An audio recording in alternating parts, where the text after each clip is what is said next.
வணக்கம். கடவுளை அடையணும்னா நாம என்னவெல்லாம் செய்வோம்? யாகம், தவம், பூஜைன்னு எத்தனையோ விஷயங்கள். ஆனா இதுல எதுவுமே தேவையில்ல, ஒரே ஒரு சிம்பிளான செயல் செஞ்சா போதும்னு சொன்னா நீங்க நம்புவீங்களா? ஆமாங்க. திரு அருட்பிரகாச வள்ளலாரோட ஒரு புரட்சிகரமான போதனை இருக்கு. அதுதான் ஜீவகாருண்ய ஒழுக்கம், அதாவது கருணையின் பாதை. வாங்க, இந்த ஆழமான தத்துவத்தை நாம ஒன்னா சேர்ந்து ஆராயலாம்.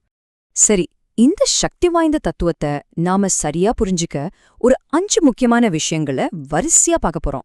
முதல்ல, மனுஷனா பிறந்ததோட உண்மையான நோக்கம் என்ன? அதுக்கப்புறம், கடவுளோட அருளை எப்படி பெறறது? கருணைனா உண்மையிலே என்ன? அதுலயும் பசிய போக்குறது ஏன் இவ்ளோ பெரிய வழிபாடு? கடைசியா, இது எல்லாம் பண்றதால நமக்கு என்ன கிடைக்கும்? வாங்க, ஒவ்வொன்னா பாப்போம். முதல் பகுதியா நம்ம எல்லாருக்குள்ளேயும் எப்பவுமே எழுகிற ஒரு அடிப்படையான கேள்வி, நாம ஏன் இந்த பூமிக்கு வந்தோம்? நம்ம வாழ்க்கையோட அல்டிமேட் நோக்கம், அதாவது இறுதி நோக்கம் என்னவா இருக்கும்?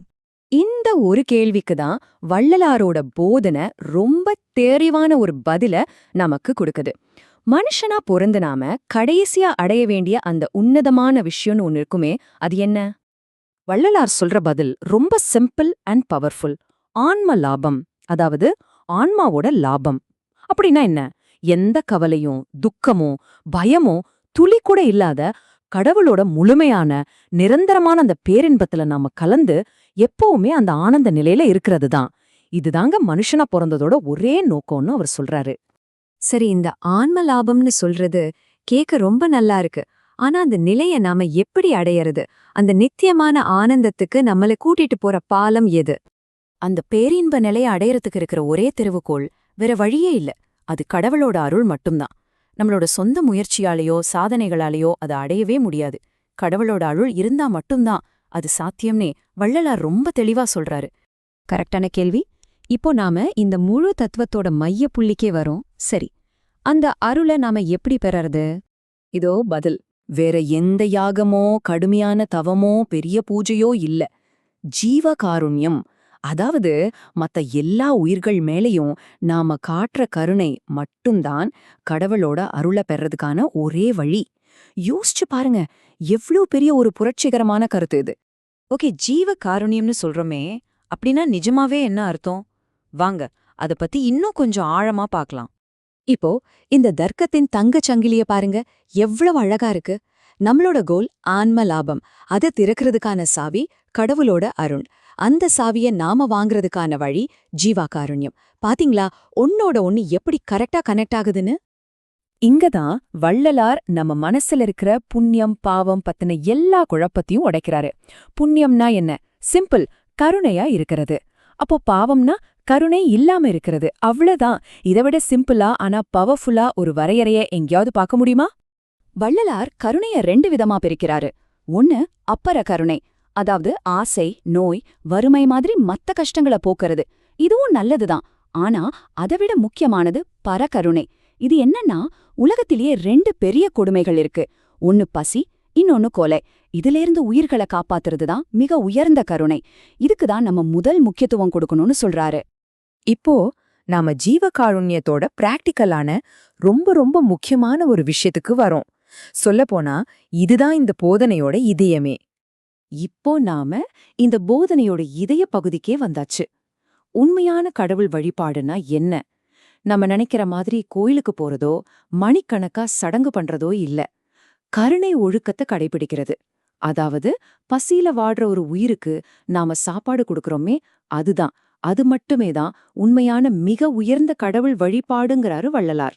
பசியோட கொடுமைய வள்ளலார் சொல்றதை விட யாராலும் சொல்லிட முடியாது. அவர் சொல்றத கேளுங்க.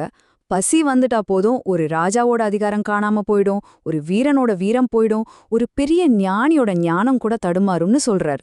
ஆமாங்க, பசிக்கு முன்னாடி மத்தது எல்லாமே ஒண்ணுமே இல்ல. இது இன்னும் ஒரு படி மேல. பசிங்கிறது சும்மா வயித்துல வர்ற வலி இல்லையா, அது நரகத்தோட வேதனை, பிறவி எடுக்கிறப்போ வர்ற வேதனை, சாகும்போது வர்ற வேதனை. இந்த 3 பெரிய வேதனையும் சேர்ந்தா என்ன வலி இருக்குமோ அதுக்கு சமம்னு சொல்றாரு. சும்மா கற்பனை பண்ணி பாருங்க. அப்போ இதிலிருந்து என்ன தெரியுது? பெரிய பெரிய ஆன்மீக சாதனையெல்லாம் எங்கேயோ இல்ல.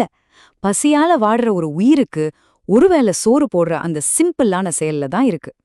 சரி, இந்த ஒழுக்கத்தை கடைபிடிக்கிறதுனால நமக்கு என்ன கிடைக்கும்? வெறும் ஆன்மீக நன்மை மட்டும்தானா?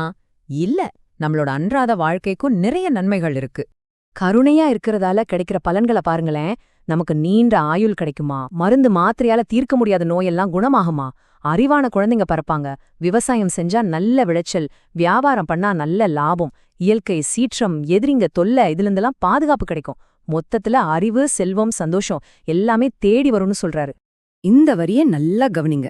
வருஷக்கணக்கா காட்டுல தவம் செஞ்சு ஒரு யோகியும் ஞானியும் என்ன நிலையை அடையறாங்களோ அதே நிலைய பசியோட இருக்கிற ஒருத்தருக்கு சாப்பாடு போடுறவர் அந்த நிமிஷமே அடைஞ்சிடுறாராம். அவங்க வேற யாரும் இல்ல, கடவுளை நேர்ல பார்த்தவங்கன்னு வள்ளலார் சொல்றாரு.